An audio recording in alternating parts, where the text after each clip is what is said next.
कैसा मेरा नसीब, शगुफ्ता सरफराज के प्यार में इतनी अंधी हो गई है कि इसको कुछ समझ में नहीं अलिफ रहा कि वो क्या कर रही है। अब तो इजहार ने भी इसको बड़ी गाड़ी से उतरते हुए देख लिया। तौबा को भी इस पे शक हो गया है, कुछ तो है सरफराज। और उसके बीच में सरफराज इसको शादी में अजीब नजरों से देख रहा था। तौबा को ये बात समझ में नहीं आ रही। वो बार बार इस बात पे परेशान है कि शगुफ्ता और सरफराज के बीच में कुछ ना कुछ तो है।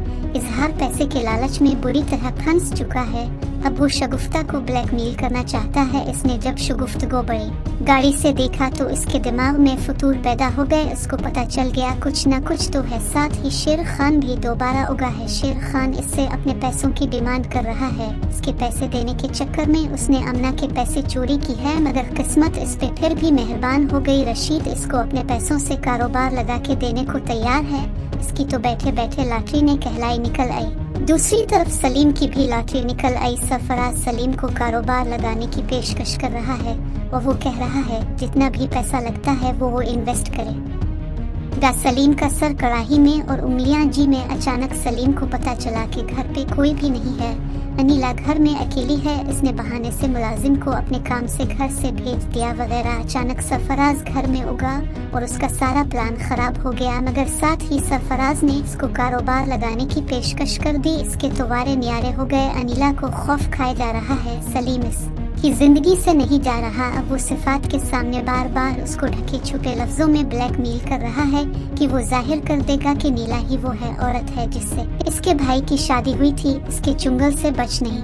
कहानी में नया मोड़ तौबा पाने वाला है कि जब मलाइका अमेरिका से पाकिस्तान वापस अलिफ जाएंगी, मलाइका के आने से इस घर के ऊपर क्या असरात होंगे ये होंगे कि एक साथ में देखने का मिलेगा। क्या शगुफ्ता सरफराज को अनीला के बारे में सब बता देगी या सलीम सरफराज को नीला के बारे में सब बता देगा। आखिर ये कब तक चलता रहेगा। अमना को कब समझ में अलिफेगा के इजहार उसके पैसे का घर सब पे कब्जा करके अब इसी की माँ को ब्लैकमेल करने पर तुल चुका है।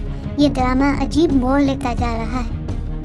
इस ड्रामे के किरदार सलीम से जब हमारी बात हुई तो सलीम ने कहा कि मेरा मकसद सरफराज की जायदाद भी हो गया है। हालांकि मेरा मकसद सिर्फ अनीला की तबाही था। मैं अनीला से बदला लेना चाहता था। मैं किसी भी तरीका से नीला को अपने जाल में फंसाना चाहता था। फिर हमारी बात जब अनीला से हुई तो अनीला ने बताया कि मेरे पास अभी कोई रास्ता नहीं बचा है। मैं सिर्फ इस वक्त का इंतजार कर रही हूँ कि जब मेरा सलीम से छुटकारा हो जाए, मगर ऐसा होता नजर नहीं रहा। सलीम के जाल में मैं बुरी तरह फंसे जा रही हूँ। इस ड्रामे के किरदार शगुफ्ता से जब हमारी बात हुई तो शगुफ्ता जोर से हंसने लगे और कहने लगी कि मेरा जादू तो सर चढ़कर बोल रहा है। मुझे तो अंदाजा ही नहीं कि मेरा किरदार कितना उगे जाएगा। सरफराज मेरे कदमों में अलिफ चुका है। अनीला मेरे कदमों में शुरू से थी। अब तो मैं अनीला को बता दूंगी कि शगुफ्ता नाम है मेरा।